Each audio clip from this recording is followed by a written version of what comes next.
नमस्कार दोस्तों, मैं डॉक्टर संतोष मालपाणी आपका फिर से स्वागत करता हूं आपके चहेते कार्यक्रम में जिसका नाम है नया ज्ञान नए विचार।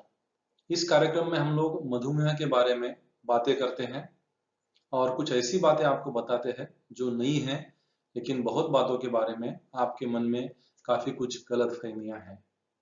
दोस्तों, ये कार्यक्रम आपकी सेवा में मधुमेह सेवा संघ एवं United diabetes and endocrine clinic, ये दोनों संस्थाएं जो नांदेड़ महाराष्ट्र में स्थित है, उनके सहयोग से हम आपके सामने प्रस्तुत करते हैं।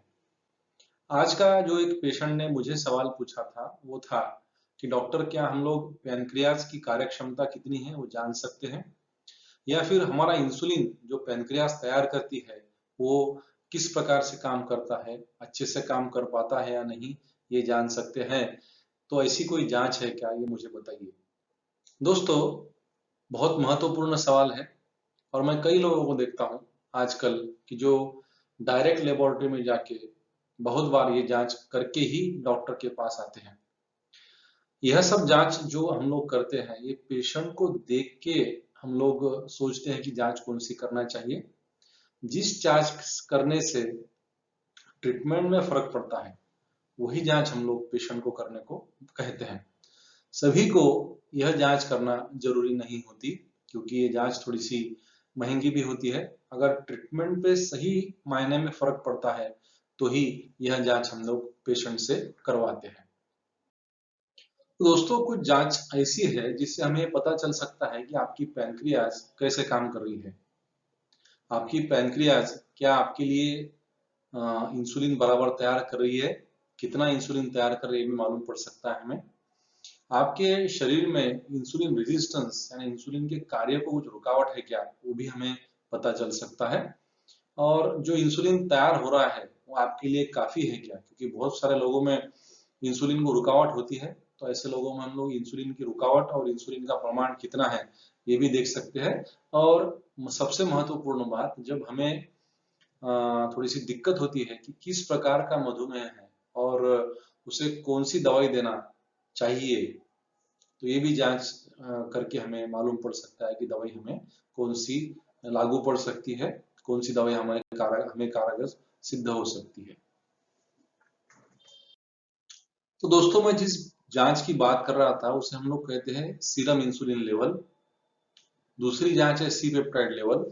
और अगर हमें भूखे पेट की शुगर भी उस दिन की मालूम है तो इंसुलिन अवरोध निर्देशांक, जिसे हम लोग होमा आयर इंडेक्स कहते हैं, इंसुलिन रेजिस्टेंस इंडेक्स कहते हैं, उसकी भी जानकारी हमें मिल सकती है।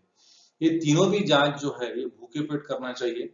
उसके लिए 8 घंटे का कम से कम खाना नहीं खाने उसका हमें गैप देना पड़ता है।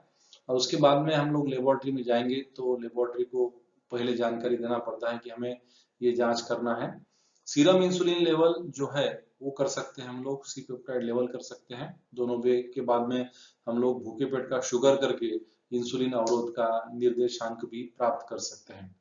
दोस्तों, सीरम इंसुलिन जो है वो बहुत ज्यादा ऊपर नीचे होता है, वो कोई एक तरीका आपके ब्लड में नहीं रहता। हर मिनट को वो आगे पीछे होते रहता है और उसकी रेंज काफी बड़ी है। और इस बड़े रेंज के अंदर अगर हम लोग सिर्फ सीरम इंसुलिन लेवल करते हैं तो दिक्कत होती है हमें आपका निदान करने के लिए, और इसलिए हम लोग साथ में सी पेप्टाइड लेवल भी करते हैं। जितने प्रमाण में पैनक्रियाज इंसुलिन बनाती है उतने ही प्रमाण में सी पेप्टाइड भी अपने शरीर में बनता है, और ये दोनों भी हमारे खून में आते हैं जब हमारा शुगर बढ़ता है। जितने मात्रा में शुगर बढ़ेगा उतनी ही मात्रा में इंसुलिन तैयार होगा, और जिस मात्रा में इंसुलिन तैयार होगा उतनी ही मात्रा में सी पेप्टाइड भी तैयार होगा। और एक मॉलिक्यूल इंसुलिन का तैयार होता है तो एक मॉलिक्यूल सी पेप्टाइड का भी तैयार होता है। अभी दोनों के दोनों जांच हम लोग क्यों करते हैं, क्योंकि सीरम इंसुलिन जो है वो बहुत जल्दी नष्ट होता है, उसका हाफ लाइफ जो है वो बहुत कम है, और इसलिए इंसुलिन की लेवल बहुत ज्यादा ऊपर नीचे होती है।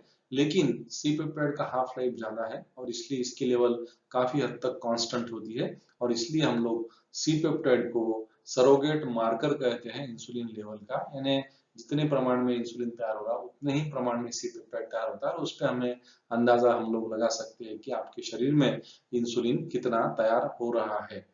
और जो इंसुलिन तैयार हो रहा है, अगर उसको अवरोध है कार्य को, तो हमारा इंसुलिन लेवल काफी ज्यादा मात्रा में बढ़ जाता है। क्योंकि अगर हम लोग एक उदाहरण लेंगे कि 10 मॉलिक्यूल इंसुलिन के अच्छे से काम नहीं कर पा रहे, तो हमारा शरीर 15 मॉलिक्यूल तैयार करता है, 20 मॉलिक्यूल तैयार करता है, और ये भी हम लोग गिन सकते हैं, जिसे हम लोग कहते हैं इंसुलिन अवरोध निर्देशांक। तो दोस्तों, मेरी आपसे गुजारिश है, आपसे विनंती है, आपसे सलाह है कि डॉक्टर की सलाह लेकर ही जांच करवाएं। कौन से पेशेंट को ये जांच करना है, डॉक्टर को निर्धारित करने दीजिए। लेकिन अगर हम लोग देखते हैं कि जांच किसने करने को होना, कब करने को होना, तो हमें मालूम पड़ता है कि यह जांच करने से डायबिटीज का प्रकार कौन सा है, प्रकार नंबर 1 है या प्रकार नंबर 2 है, वो भी हमें समझता है।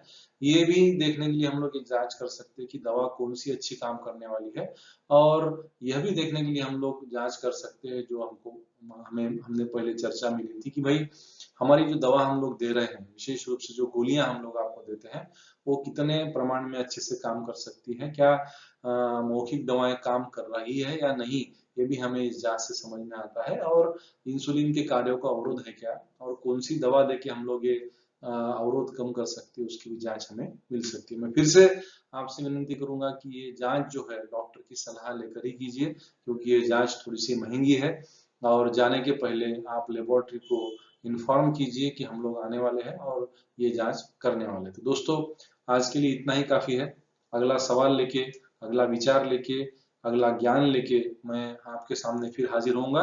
और मैं आपको याद दिला दूं कि ये कार्यक्रम मधुमेह सेवा संघ एवं United diabetes and endocrine clinic, ये 2 संस्थाएं जो नांदेड़ में स्थित है, आपके सेवा में प्रस्तुत करते हैं। तो हम लोग अगला सवाल लेके आएंगे, तब तक के मुझे आज्ञा दीजिए। जय हिंद, जय महाराष्ट्र।